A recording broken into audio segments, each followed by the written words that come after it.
Good evening, everyone, and welcome to my heart-to-heart soulful conversation this week. I'm Reverend Charlotte McGinnis, and I'm going to introduce you to an amazing lady here, Reverend Shellie Enteen, in just a minute. You're going to love everything Shellie does. She's got so many gifts and qualities, and it's going to be an interesting time together. Lots of things to explore. But before we go there, I'd like to just once again thank you all for joining me here today. I'm here every Wednesday at 5, God willing. And all my shows are archived. So if you miss it live or you want to go back and watch some of the old ones, everything I do is archived on my YouTube channel, which is youtube.com/inspire YOUTV. And Shellie's talk will be there as well. So if you're a fan of Shellie's and a friend, you might want to cut and paste that URL and pass it along to your friends because she's got some exciting things coming up. And one other announcement, all of my events and classes that I offer are listed on my website, charlottemcginnis.com. So you can check everything out there. But this coming Sunday, the 18th of September, I, along with my friends, Heather and Jason Powers, Bob Sima, Shannon Plummer, and Dale Allen Hoffman, who actually, thanks to you, Shellie, that introduction has been a beautiful friendship and connection. And thank you for that. Dale is a terrific guy. And we've been going through, since New Year's Day, the Ascension 22 healing process, really integrating ascension consciousness into every aspect of our being. And this Sunday, we're going to focus mostly on the mind. It's a multi-dimensional experience. We're going to talk, we're going to have experiential, we're going to have music, meditation. It's a wonderful way to spend Sunday afternoon at noon to 2 p.m. And all that information is on my website. Everyone's welcome. It's a love offering. You can come for as little as $1, so don't let that scare you away. We just want to have a good time. And the more energy, the more people we can gather, it just makes it all the more powerful. So would love to have you join us. So I do not want to waste any more time talking about this stuff. I want to get to the good stuff that we're here to share today. And that is this wonderful lady, Reverend Shellie Enteen. We both migrated up here from Florida. What year did you come up, Shellie? 2005. 2005. I knew it was around the same time as us. We bought our house here in Flat Rock in 05, moved in 06. So all about the same time. There seemed to be a tug on all of our hearts to land here. And we're going to certainly talk about that in just a minute. But Shellie, you are an Alliance of Divine Love minister, like myself, and most of my guests just happen to be Alliance of Divine Love ministers. And there's lots of us out there, and it's a very diverse group of people. We have stories of the past that will verify that for sure. But you were ordained by the same mentor as me, the co-founder of the minister, Reverend Dr. Barbara Henshaw, who's now guiding us from the other side. And what a force she was. She was an amazing lady. And you were ordained in 1992. And what's your chapel number? 384. 384. So you go way back. And Ellen and I were a few years behind you in 1995. So with Dr. Henshaw as well. And it's been quite a journey in this ministry. And some of my favorite people on the planet are ADL ministers, without a doubt. I'll give ADL a plug. If you're interested in learning more about this awesome ministry, go to our website, allianceofdivinelove.org. So there you have it. You can learn all about this.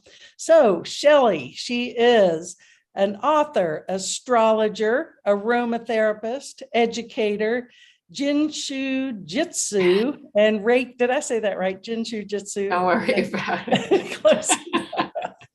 And I knew I was going to stumble on that, and I meant to ask you. And a Reiki master, and of course, a speaker. And Shellie has written numerous articles on astrology and aromatherapy for professional journals and Massage Today magazine. She's taught many workshops and has been a speaker at ADL conferences, aromatherapy and astrology conferences and unity churches, and spiritual centers in the Carolinas and northern Georgia. She served on the national board of the ADL Carolinas and the Carolinas chapter, and vice president of the National Association of Holistic Aromatherapy. Shellie loves reading and participating in ceremonial circles for the 8 Celtic cycles of the year, which I'm excited to learn more about that today as well, Shellie. And you write astrology forecasts for your Facebook Astral Essence page. Awesome offering that you give us there. And you have a blog on your website, ShellieEnteen.com, ShellieEnteen.com. I took all the E's. And what's that? I took all the E's. Yeah, that's exactly. You sure did. And of course, just to let you know, when I do get this up on YouTube, I will have all your links on there so people can click through and find that. And there's also weekly podcasts. You are a busy lady. You have published a volume of poetry, Journey to the Meaning of Love, a fairy tale novel, The Greatest Enchantment, and you are about to publish book 1 of the Lost Days of Light trilogy, The Last Priestess, and those will be found on Amazon.com. Yes. So Shellie, no grass grows under your feet by any means, and it's great to have you here in this capacity, and just really excited. Welcome. Thank you for inviting me here. I'm happy to be here. When you talk about ADL, I was thinking I wanted to let people know Alliance of Divine Love has no dogma, and it's just about the greatest degree of love. And I really did it because I was an astrologer and I didn't want to have to get an entertainment license in Florida. It wasn't legal. And somebody said, oh, there are these classes, So I frequently, all those things you talked about me, I get led to without my conscious looking, Right. And so in I go to the class. It was much more profound than I expected. And the ordination was, I got blown away, the ordination. And Barbara Hanshaw said, when you're an ADL reverend, wherever you are, that's your church. Exactly. So I was doing body work at that time. I was a massage therapist at the Boca Raton Resort and Club, and the very next day, people started coming in and lying on the table and telling me all their problems. And I finally went, oh. So for many years, my massage table was my church. I believe it. So, it isn't like having to do anything other than be you. Mm-hmm. It really is. And you mentioned that about your massage table. My church was actually the lesson tee where I taught golf. People would just unload and connect. So yeah, it is. It just happened. And once we take those vows, it's like, okay, we open ourselves up to make our lives our ministry. And that's also something I didn't expect to go down this road, and it's not going to be a long conversation, but it's our ministry. Our life is our ministry. Mm-hmm. And so we don't have to have a formal church, even though that may be someone's way of serving by all means, but it's more about whether or not you're a checkout gal at Publix, or you're a nurse, or you're a fireman or a banker. It doesn't really matter. It's the spirit of the heart you carry into the work we do. And we need all those people. So we're all, I think, as the Course in Miracles says, who are the ministers of God? And it's basically anybody who chooses to be one. So we make that choice. And and we also share a common love of the man behind my shoulder here, Paramahansa Yogananda. Yes. So I know you're a big fan and have been using his teachings or practicing his teachings for a long time now, right? Well, I guess it's about 5 years since I got into it at all. There's a lot of wisdom there. And I wouldn't say I was the greatest student because I'm so busy. Yeah, you I'm are. not at this stage of my life where I can just go in and do the 3-hour meditations and stuff like that. It's not happening. But Yeah, he has tremendous wisdom. And I'm grateful that it came to me again, just at the moment that I required it, you know? exactly. Yeah.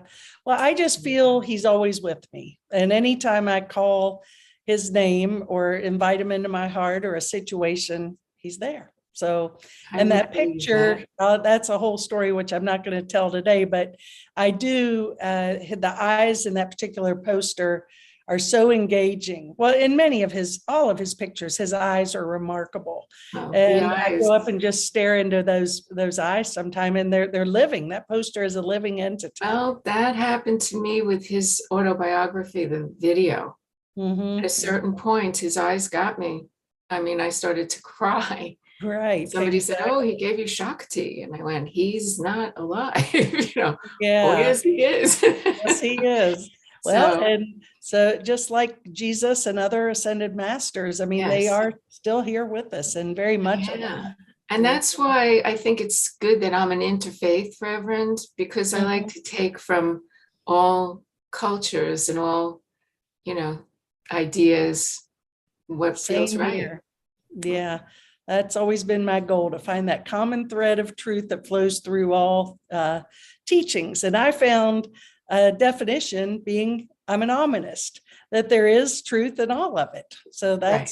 that is a good thing. So anyway, I know you have a deep love of Wales. You've traveled there, I think, more than one occasion. I Um, think you have shared in many of your talks I've heard your experiences there and your connection. And of course, I know you're also a fan of the royal family and King Charles and the Queen, who made her transition just last week. And this is huge. I mean, this is a huge event, yeah. needless to say. It's more than the passing of this lovely lady who had done so much, which we're all fully aware that 70 years of service and on and on. This is the passing of a baton, a whole new legacy. And I would just love to hear your thoughts about really her passing, the astrological meaning behind it, and of course, King Charles' future reign, or actually not future, he is there now. Well, he's there finally.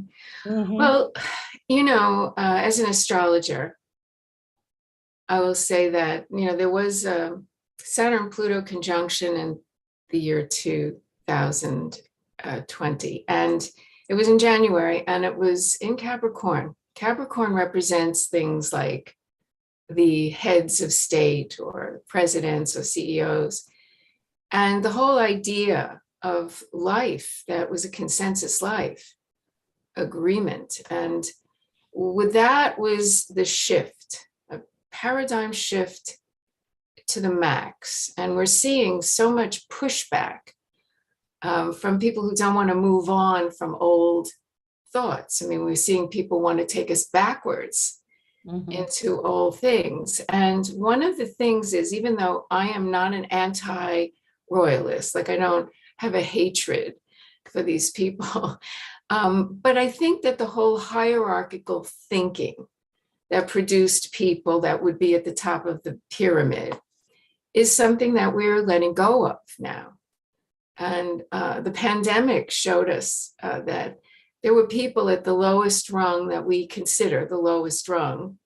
If people weren't collecting garbage, if people weren't checking us out at supermarkets, I mean, we would not have been okay. And I think our consciousness is ready to shift. So this woman and her husband Mm-hmm. were kind of like the last of that era.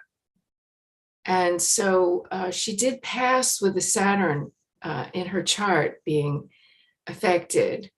And, she went through a lot of change herself. I mean, amazing things shifted. And to have William able to marry a commoner Mm-hmm. This was, something that Charles couldn't do.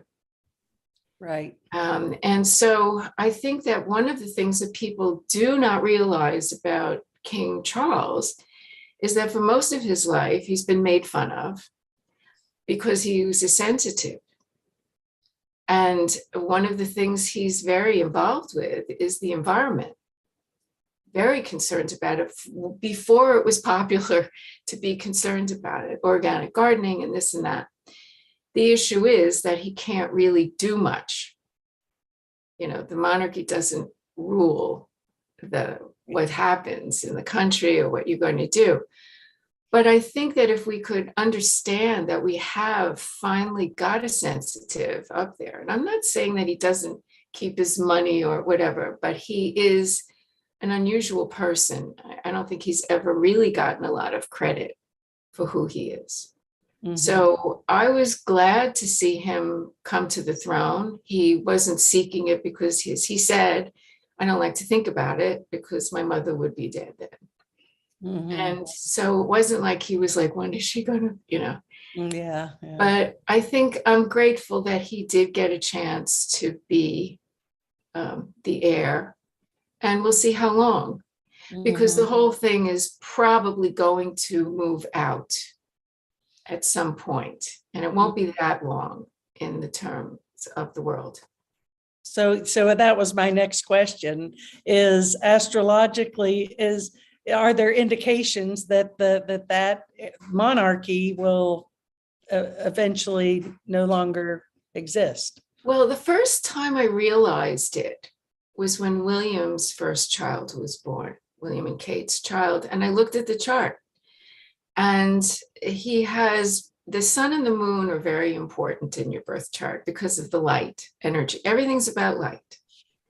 Life is about that information. It's all about that. When you talk about the mind this weekend, light.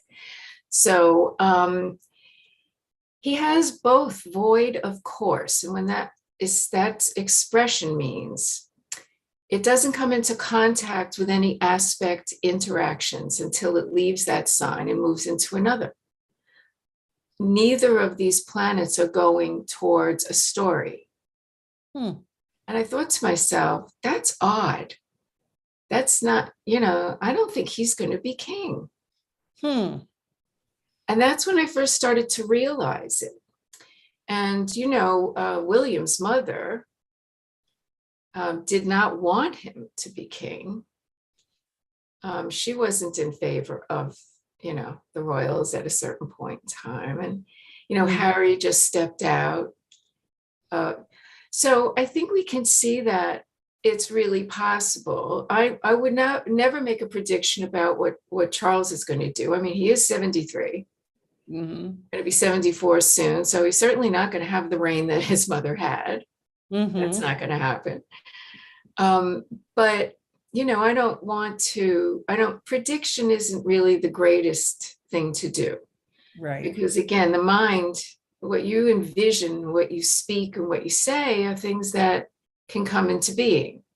Right. And that's something that in astrological terms is being brought up for our understanding by the planet Uranus, which is great change and intuition. It rules Aquarius. And so we are having that in the sign of Earth, Taurus, the steady, it's always there, everything's solid, Taurus. And what Uranus is trying to get us to see is that, no, the energy that flows through you flows through everything. And your mind is part of that energy. And everything you vision and think influences that, what you see outside as being real. So I learned that, try to practice it as much as I can. Not always so good at it, but when I get into the fear issues of the world, right, there are so many. Take your pick. If you wanted to talk about let me ask that. You this real quick. So you're saying, because a lot of astrologers say it's science, it's math, it's absolute. I mean, astrology. And so if it appears that astrology, let's just use Prince William as an example. Okay, so it appears that maybe he may not be astrologically inclined to take the role. William's son. George. William. So Lewis was George, excuse me, George. Yeah. Also William's son, George. Okay. So for example, or let's, okay, we'll just use that as an example. So, but the power of the mind, our thoughts, our energy, can we even shift astrological aspects? Here, astrology is the study of the interrelationship of the elements, the 4 elements. And, some people say the 5th element, ether, but I tell you that is Aquarius, because you've got 3 of each element. They have different qualities. So Gemini is the mind that we think of, the mind that I'm using now, this communicating and navigating the environment, curiosity. Then you have Libra, which is about weighing and balancing and making decisions and trying to keep things equal.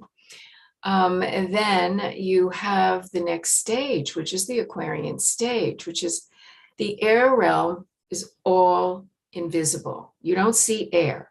You see what it carries, but you never see it. And that Aquarian energy is the chi. It is the prana. And it is the intuition, not the psychic energy, which is water. So we look at, what planet is in the air sign. Is it a planet that is, compatible with air, or is it like Mars, which is fire? How's that in these signs? So we're always looking at it and we're weighing it.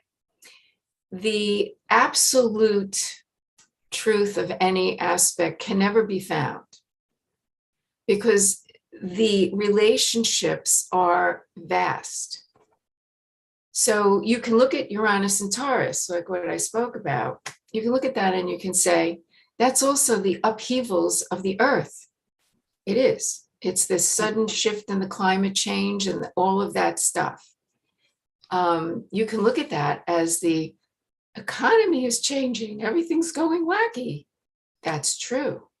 You can look at it as the increased use of the electronic to even control mundane things like robots and things like that.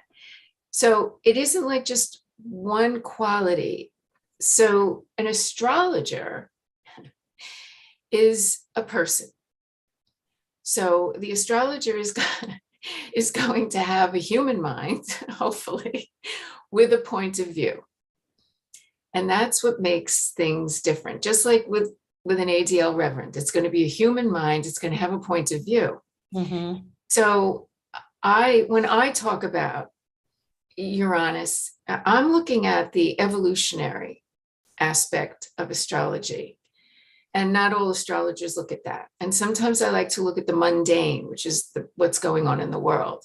But I think that when we take a planet in a sign and we say it's bad, then that again is like a hierarchical judgment, which isn't always the case. And if you're honest, in Taurus, which is not a comfort zone, the planet of sudden upheaval in the sign that likes everything to stay the same, that's like, whoa, you can experience it with fear, or you can, this is where we have the choice. We have free will. That's our choice. That's what free will is to me. I think you may earn it by lifetimes, maybe, of, going through things till you finally say, I have to look at things differently. Yeah, exactly. Yeah. Or even one lifetime where you've gone through enough things. I have to look at things differently. So I like to just, let's say, empower. So the same thing happens when I do a reading for somebody. I don't want to frighten them. I want them to take what I see and empower the greatest thing they could do with it. Because if they make that choice, then yes. Right. If they So go we do to the have free fear, will. yeah, that's the free will, though. I mean, it's Yeah. not like we can't change who our father was, and we can't all change the traffic lights at the same time to the color we want it to be. Mhm. That's where it gets off base, Yeah, as far as right. I'm concerned. But given the givens of what you have a choice whether to evolve your consciousness or not. Mhm. And when you do, then you can look at the gift that any of it is. Right. Anything in your chart was there for you. You Mhm. made that choice to come Yeah, in at that right. time. It's your path, it's your destiny, the moment of agreement. Yeah, So, exactly. Well, we definitely there's a lot of activity and I mean, like you said, the environment, global warming or climate change, whatever you choose to call it, economy, um, uh, everybody's feeling a little edgy. I get that, I sort of feel it myself. I feel almost like I'm sensitive to what's happening on the planet. The Schumann resonance, the magnetic field of our planet has been elevated for a long time now, and so is that how do you envision that? Where does that all come from, astrologically speaking, or fit, I should say? well, I think that's another example that you were just giving, resonance and energy. Uranus is all about that. And Mm-hmm. even Yogananda, the guy over your head there, Mm-hmm. he said eventually everything is going to be about energy. Yeah. All medicine and everything. It'll Mm-hmm. all shift into the understanding. But that's because that's what's real. I mean, we're whirling atoms of energy. Right. And our mind is something that, Louise Hay was one of the pioneers in that, with Mm-hmm. affirmations and saying that you're well, believing that you can call something to yourself, or believing that you can call protection, Right. believing that you can, I'm speaking to people who don't know me at all, maybe. I hope some people won't. Um, I'm not a believer in everything. In fact, I was thinking about this when I was in a school of lightwork meditation in New York, and I was believing them at the time. I was agreeing that I was calling a light, and letting that light surround me and be within me. And it was a color. But what they did early on, and they as my guides, because I don't Mm-hmm. know them, I don't talk to them, but I know they're there and I'm grateful. Mm-hmm. Um, the guy who started the whole actualism school showed up to speak to us when I was in the basic training. And I walked into the room and I sat down and I looked up at him, and he had that green, that light emerald green behind me was Mm-hmm. all around him. Wow. And I started blinking my eyes and, turning around, and it was still there and it kept still being there. I mean, I don't see auras, but there it was. And then he opened his mouth and said, and I thought because I was delivering a talk today, I would use the emerald green of the objective creative. Oh, wow. So, what I'm telling you that story for is that I have been given manifested information so that Shellie is okay with it. Just Yeah. like with astrology, I started studying it. I was fascinated. But when I started doing readings and seeing that it was so, then I knew. Mhm. Yeah. And when people say to me, why are you an astrologer? And I say, for 45 years, I'm really not a person who would keep doing something if I didn't. Yeah. Yeah. Yeah. Yeah. Hung You that up a know, while ago. Yeah. so, the mind then starts to open and accept and move into these ideas like Reiki, energy being so. And Right. you see it, you can manifest things, but the thing about all that we have is, again, the choice to use the tool. Right. Like you see a Exactly. tornado coming at you, the Mhm. fear. Okay. What about start doing, if you know Reiki, start doing Reiki, Right. or start praying that the wind, pray with the wind. That's very Native American, you Right. know. Mm-hmm. Thank Yeah, you exactly. for coming in a way that's only a blessing. And, you know, the wind stops, you know, but the Yeah, more we put the energy of the fear into something, exactly. the more empowered it gets. Like throwing gasoline on it. Exactly. Right. And that is something that if we could get that, it sounds so like that was a nothing thing I said, but if we could get that, we Mhm. could turn this boat around. I totally agree with you there, Shellie. I definitely, well, I think there are more and more people choosing to unplug from that matrix of fear and the programs and really just holding that center of love and peace and envisioning, you know, transformation and peace. I see all these changes as sort of a purging process of Yes. letting go of things that don't serve us anymore. So and I'm moving in a positive way. So, but I wanted to jump ahead a little bit. So the retrograde, okay. Ooh, Everybody retrograde. says, oh, we're in retrograde. That's why these Ooh, things are retrograde. happening. So, and now there's many planets, you know, it's not just Mercury apparently. Oh So no. yeah. So what the heck is that about? How many Okay. planets and, So we live in a dualistic world, right? You know, you breathe in and you have to breathe out, right? Your heart receives and then it has to give out, right? So at a certain point in time, when we're in forward motion with any of the issues of all of the planets, which we are in all direct at certain parts, the sun and the moon never retrograde, by the way, which is an awfully good thing. But we are in creating and moving. So there comes a time when a retrograde gives us the opportunity to internalize. So it isn't a bad thing. It's just that we're in a culture that is always moving to summer, always moving towards fruition, never letting it end and letting it go and processing what we went through. And do we need to adjust? Do we need to make a course correction?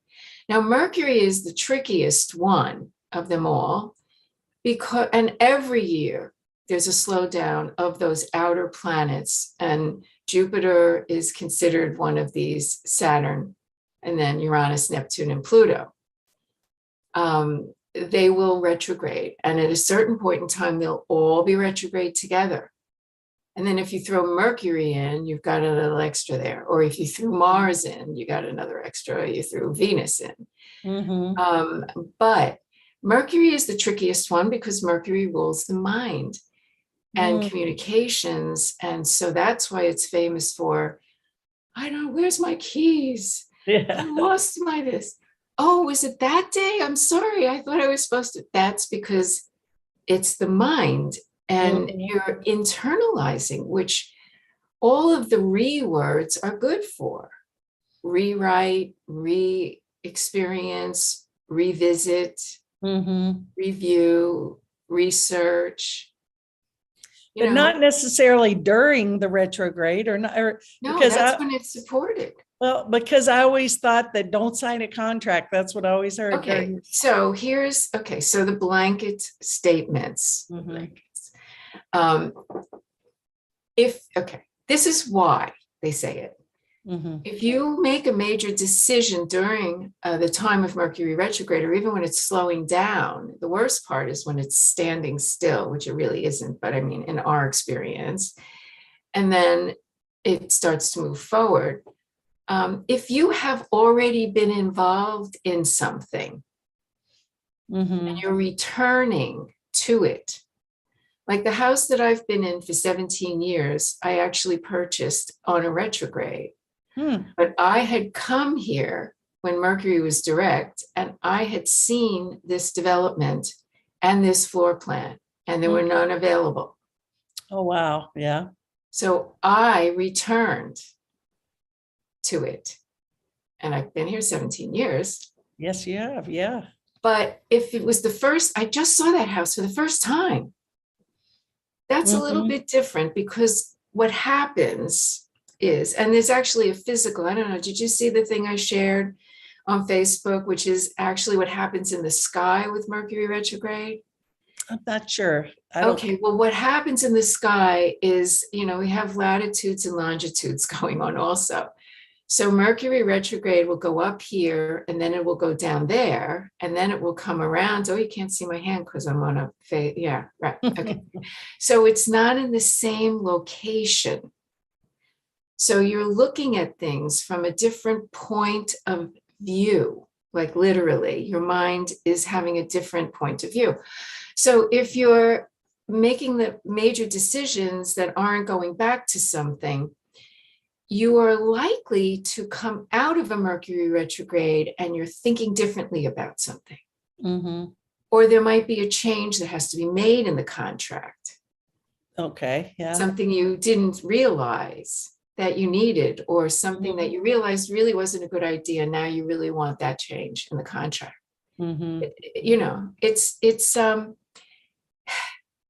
It's just that you are probably going to come out of the retrograde seeing things from a different point of view, because Mercury is in a different place.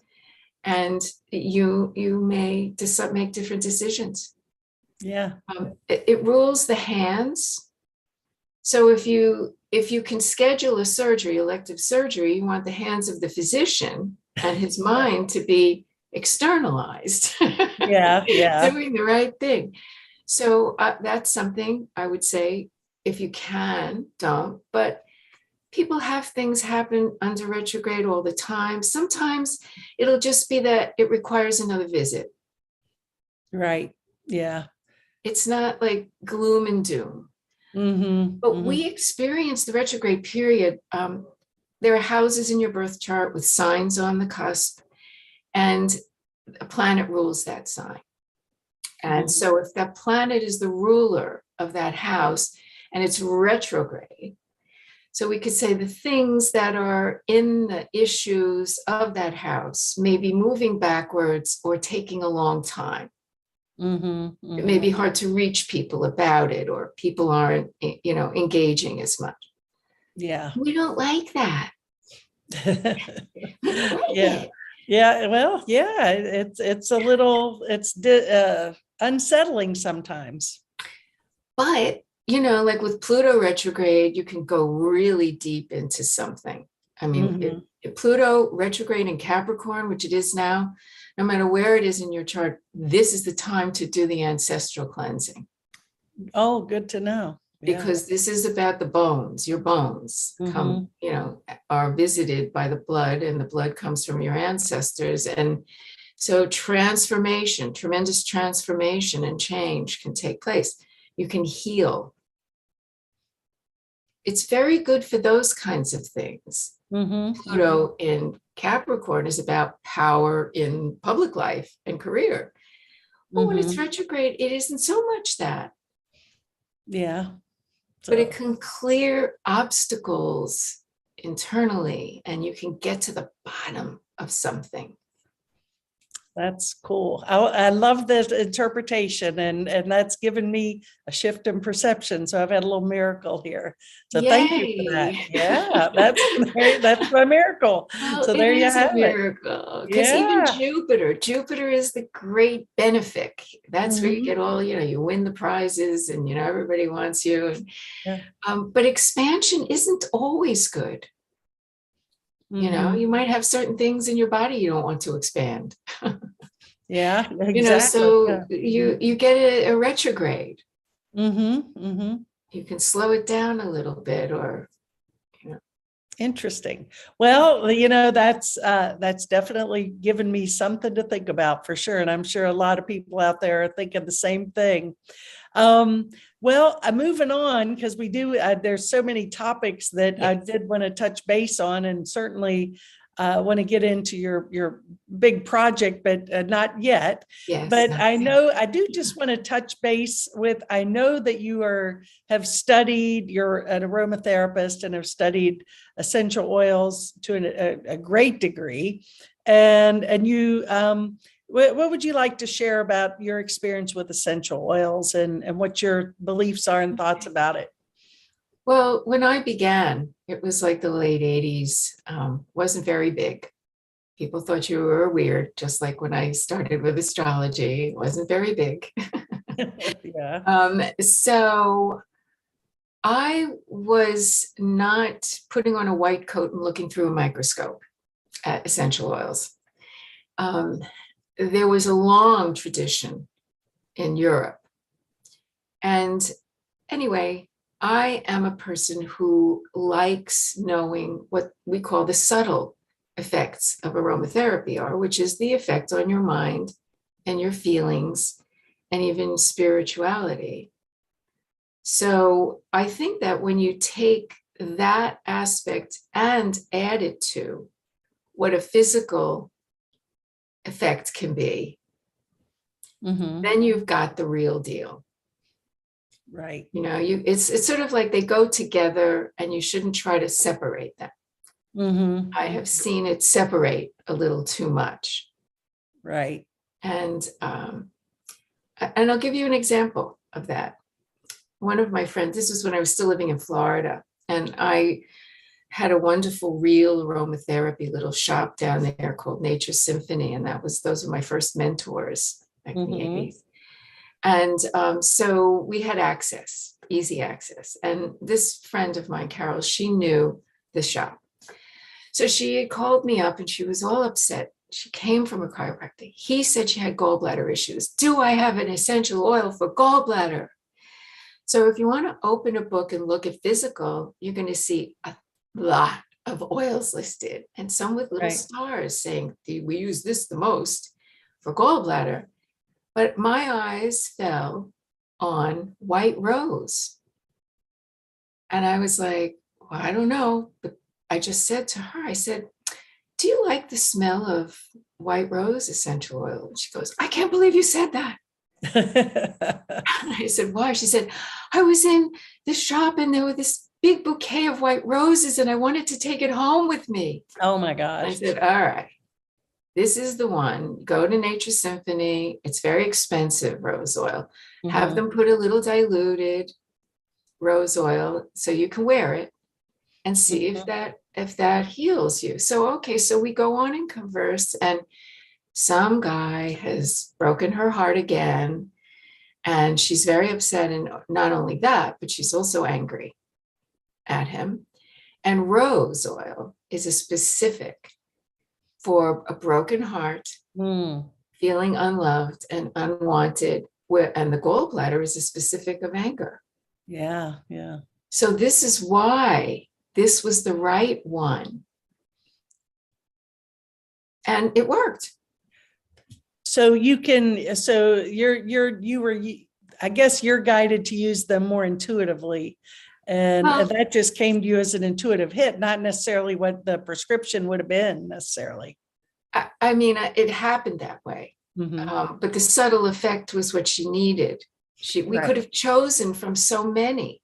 Right. I don't always do it that way. I like to make blends for people who, want something that's, going to do something for them. And I like to take into account everything. Not, in other words, not just, oh, I have pain, I have to use lavender. Right. Or, oh, I'm anxious, I have to use lavender. If you were going to, and I've written articles on this a lot. So if you were going on a job interview after I was giving you an aromatherapy treatment and I gave you lavender, you wouldn't function as well. Right. You would be too relaxed. So if I gave you a citrus oil for courage mixed with the geranium, which is a balancer for anti-anxiety, you'd walk in there like this. Yeah, that's very, yeah.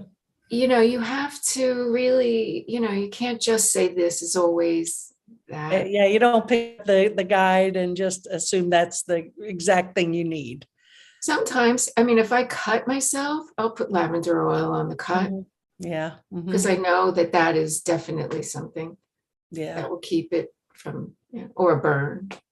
So you do obviously aromatherapy consults, you have I do that. astrological I teach consults and that. charts and excuse me? I teach aromatherapy. And teach aromatherapy, and all of that is on your website. But yeah, I don't know how you keep all this straight, Shellie, because you've got your podcast, you do your That's astrology. articles. I mean, you are a busy lady. You're I doing a am. lot of good. I mean, And I have to be. I'm a fiery air element. yeah. Well, but you manage it well, and you've Oh, blessed a lot of people with a lot of good things for well, sure. thank you. Yeah. Thank you for So, saying that. well, yeah, I will keep saying it. And anyway, so you were drawn up here just shortly before we were. And so what brought you up here? And how did this, what was the tug on your heart to get you here? And how has this shifted? How did it shift your course? What was calling you to Yeah. come here? Well, I really never in a million years, if you had said to me, you're going to live in South Carolina, I would have said, no, that's where we drive through on our way to Florida. Yeah. It was never a thought in my mind. Sedona, yes. Yeah. Yeah. Oh, sure. But what happened was a friend of mine moved up here. And it was a time where I knew things were changing so rapidly in South Florida. I wasn't happy about it. I wasn't happy about what was going on in my life. And I happened to come up and visit. First time was winter. I didn't like that. I was afraid of the cold. I'd been in Florida too long. Yeah. Yeah. But the second time I came up, we started driving around. We got into the mountains and I saw a waterfall. I saw Twin Falls or Eastatoe Falls in South Carolina, actually. And it got me. It was like that waterfall said to me, you are coming here. And I was like, whoa. And then, I got to go up to Hot Springs and up to Banner Elk and, different places. And I said, I love it. I love mountains. I didn't know I loved mountains. So I came up here. And then what happened was, apart from the fact that it was amazing when I saw you, we're bringing Greg Braden here. And I said, Charlotte's up here now. How about that? It's Yeah. amazing. But, so there was a lot of Floridians were seeing certain handwriting on the walls and they were leaving. I was one of the first wave. You were too. But I had never really connected to nature or the seasons. Even when I lived in New York, I was not open to that kind of thing. It was just like I lived in New York City. And then I moved to Florida, land of eternal summer, Yeah, exactly. Trees are always the same and everything's always the same, And I made it through the first winter by white knuckling it, turning up the heat. Yeah, exactly. Well, and you're south of the mountains, really, where you are. So you've got a little break there. I was literally afraid of the cold. And now I like it better. I like the cold. A lot of people don't, but it's kind of a nurturing, I like the hot chocolate and the fireplace, even if it's a plug-in fireplace. It's like a cozy time. And also it's a little, if you're not caught in it when you really aren't prepared for it, it's invigorating. Yeah, I agree. Yeah. So, but the seasonal thing brought me into more conscious awareness of the old calendars, the old festivals. Our ancestors, not just in the UK, but the people from the Celtic realms, were living a life that was totally involved with nature. Right. I mean, we're not, we have food flown in different seasons. True. Yeah. And so it was here because I walked in the summer and then I saw the fall, and the fall is my favorite. I like the spring, but and we're very close. It's upon us. No, that's why I'm wearing this color. Yes, indeed. So I just started getting interested in it, and I had a group of friends who were interested in learning about it. So we started having circles. Mm-hmm. And You're talking about the Celtic yes, seasons, Celtic right? wheel. Yes. Mm-hmm. And, that was, I didn't realize how important it was because I was already writing a book about a Druid priestess. Mm-hmm.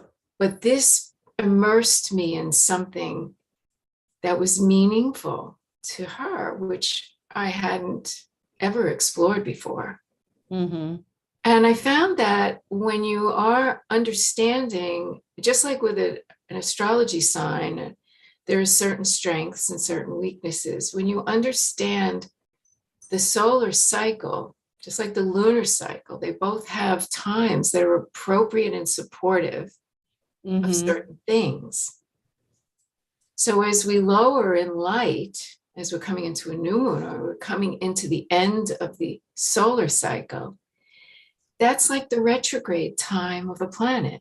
Interesting. Yeah. So it's when we're supposed to be going in. Of course, they were going in literally because they were finished with the field and all the harvests were in. Yeah. And it was cold. And so they were staying in and, but I think each of so the four basic are, we're about to have an equinox. Mm-hmm. Mm-hmm. And that's the autumnal equinox. And the way I look at the calendar is the way they looked at the calendar. That is the equal day and night station of the sun that is going to move us into the darkest half of the year. Right. Autumn has already come. Autumn's already there. And the plants know it. The angle of the sun is everything. All right. The light. So we move forward through a quarter of a cross, right? And we get to the winter solstice. So that's when sun stands still. Okay. Darkest time. And then we're going to come back out into growing light.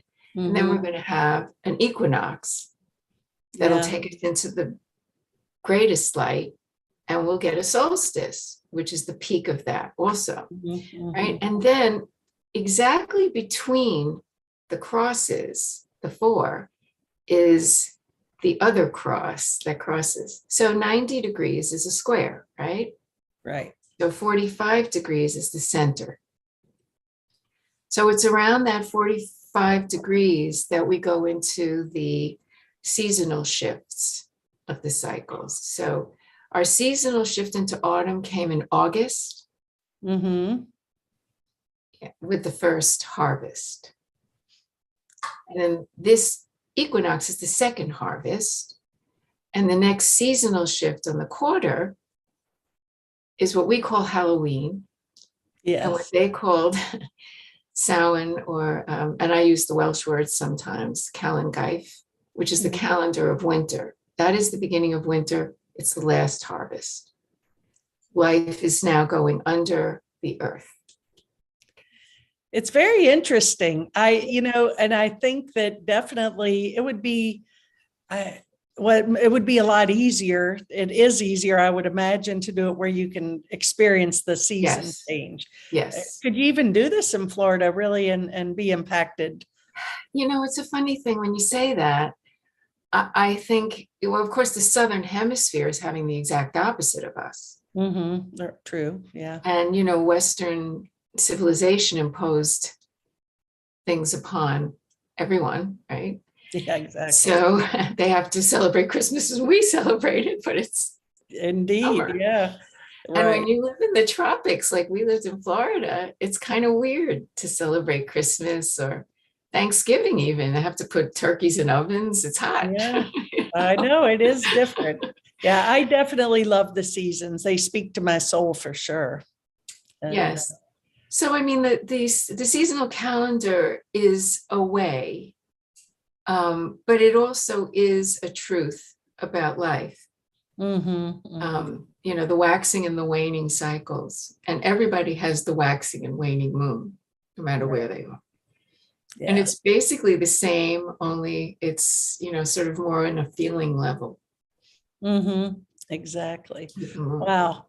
Well, another thing on your checklist there. And I And teach as we wind, astrology yeah, also. you teach astrology, and of course, all this is on. And we'll get to your website, and I can tell already we may go over a few minutes, and I'm sure nobody minds at all. But really, you did. When we had the Namaste Center, you were one of the favorite teachers and presenters. You are a very good speaker, and you're very clear and concise, and I know that actually that was probably preparing you for your next big venture, which is tell us about this trilogy that you have been that's been bestowed to you. I mean, It it's was really given. It was an assignment. assignment. Yes. A stranger on a train in England, those trains in England. Yeah. Yeah. Well, I lived in England. I had a lot of trips to England, and I started getting interested in stone circles. But I really wasn't a Celtic student. Mm-hmm. But this woman asked me where I was coming from. I was coming back from Glastonbury and going back to London. I had been on an astrology course, and I told her, and she asked me what I saw, and I mentioned something about how I didn't think that Arthur was there. And she said, "Oh, no, dear." You have to picture the English movie, right? Yeah. Yeah. "Oh, no, dear. Arthur wasn't in England. Arthur was in Wales." Wales? Whoever thinks of Wales, Yeah. And Yeah. nobody thought of Wales.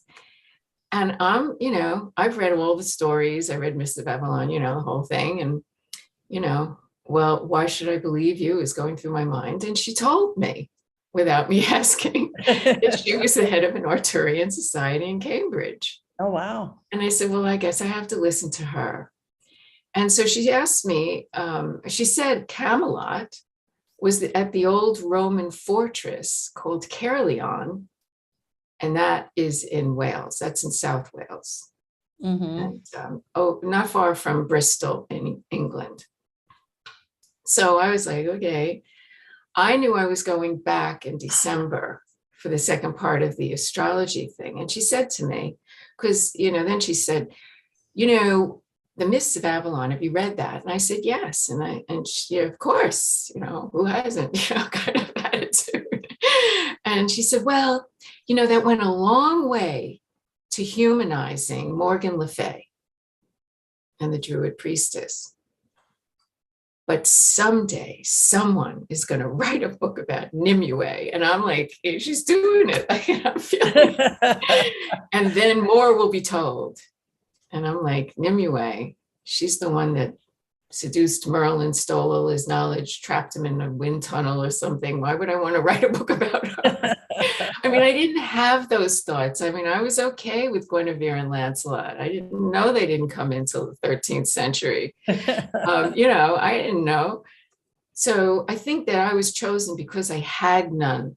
I had none of the Celtic. I hadn't studied any of it. So I didn't have the preconceptions, conceived ideas. So then she said, just offhandedly, Lorena McKennett's music, I'm sure. She's like, sort of Enya, only different. Mm-hmm. And she had an album which I was listening to, and The Lady of Shalott, which is a beautiful song about, a fairy queen on an island. And I used to listen to that all the time. And here's this woman, doesn't know a thing about me. And she says, you must go to Caerleon and you must visit the pub where Alfred Lord Tennyson wrote The Lady of Shalott. Okay, so now they get me. See, this is what I mean. You have to kind of touch the right button, see? So I said to my friends in Glastonbury, I'm coming back in December. It's going to be my birthday right after the course finishes. Can I come out there and can we go to the pub in Caerleon? And she said, yes. So I went there. It was a huge Roman fortress. It was one of the biggest ever. It was in ruins, but it had an amphitheater and everything. Mm-hmm. And I walked in the hologram, and that was in December of 1999. And I sat down with a pad and started receiving information from Nimue in January of 2020. And she said, I am Nimue, or so the storytellers call me when they're not calling me Vivienne or the Lady of the Lake or some other name of their own device. And so that's not her name. We know that right away. Wow. So, you know, but the stories, there were so many stories told, but they all demonized the Druid priestesses. And even that favorite story with Guinevere and Lancelot and the love triangle, Arthur's mother is an adulterer. She has him not with her father, or not with his father. Guinevere is an adulterer with his best friend. And the Druid priestesses are evil. So women aren't showing up so well, are they? So this is the time. One of the things I really think, and that's why it took so long for me to get the book out, because there was a period of time that it wouldn't have been acceptable. Because I have this, the teaching, I have a relationship with Merlin. I have also, as it goes on with Arthur, it's so different. It's completely different than anything you can imagine. These were not evil sorcerers. They weren't trying to manipulate everything. And I always wonder, well, how long will it take people to realize that if they could have done that, if that's what they were doing, then nobody could have conquered them? How did they conquer? Or the witches that were burned later, if they were so powerful, how did they manage to keep them contained and kill them? You know, so our mind is so fascinating, which is why we're waking it up now. Right. You know, question this. You know, it's really, so as I wrote the book, I learned, because it wasn't something I knew I was going to be writing. It's a teaching. I wasn't even sure I was writing. Isn't it a teaching? It's a big it's a huge teaching.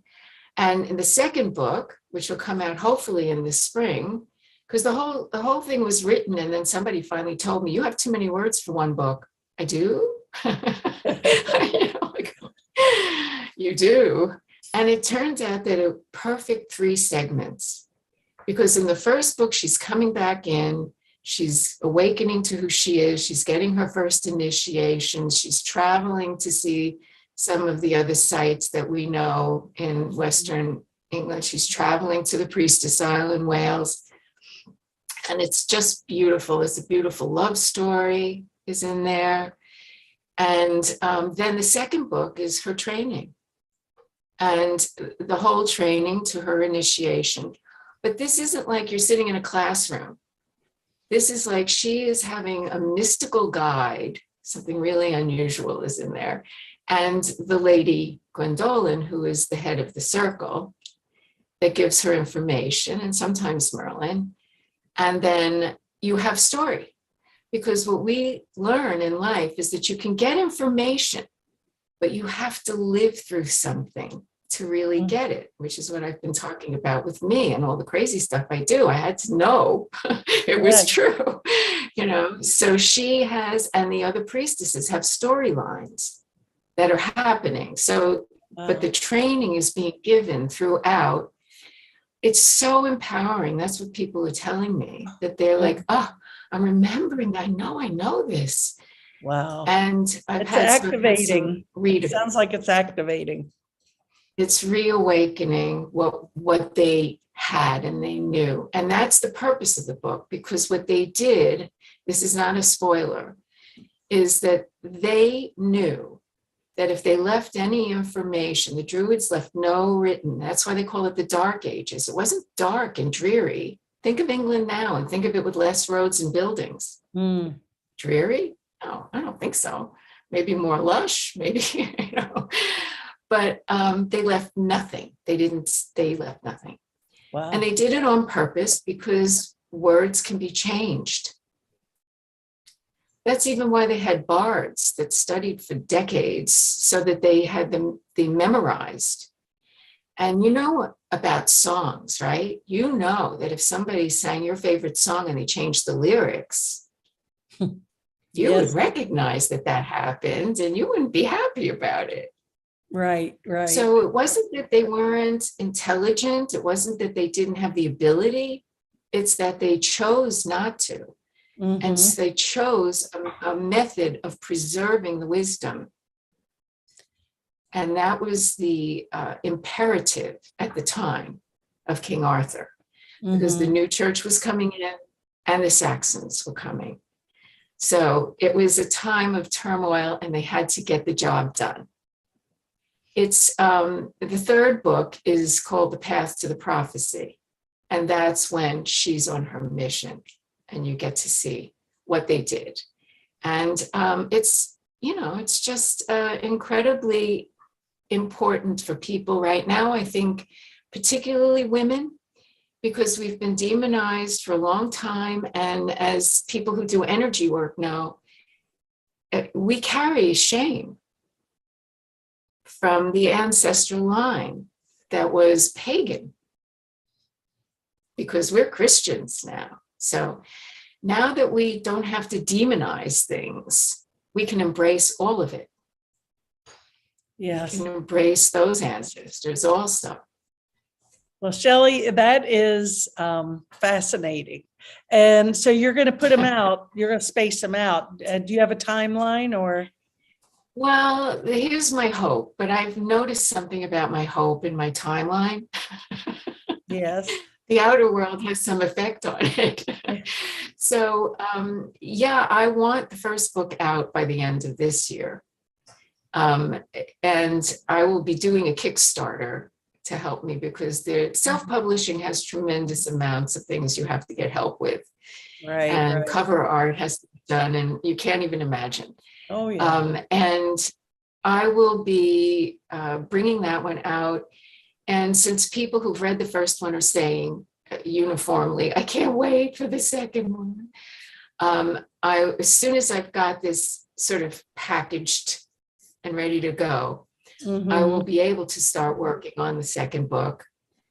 Everything is written, but I just have to, you know, do the editorial, have people read it, you know, advanced readers and stuff, and make sure it's in good shape.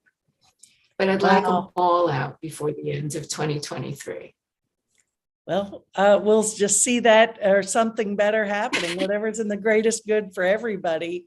And wow, so I'm excited. And Shellie, this has been amazing. And you do so much and so many cool things. And people, I'm sure, will want to touch base with you on many levels.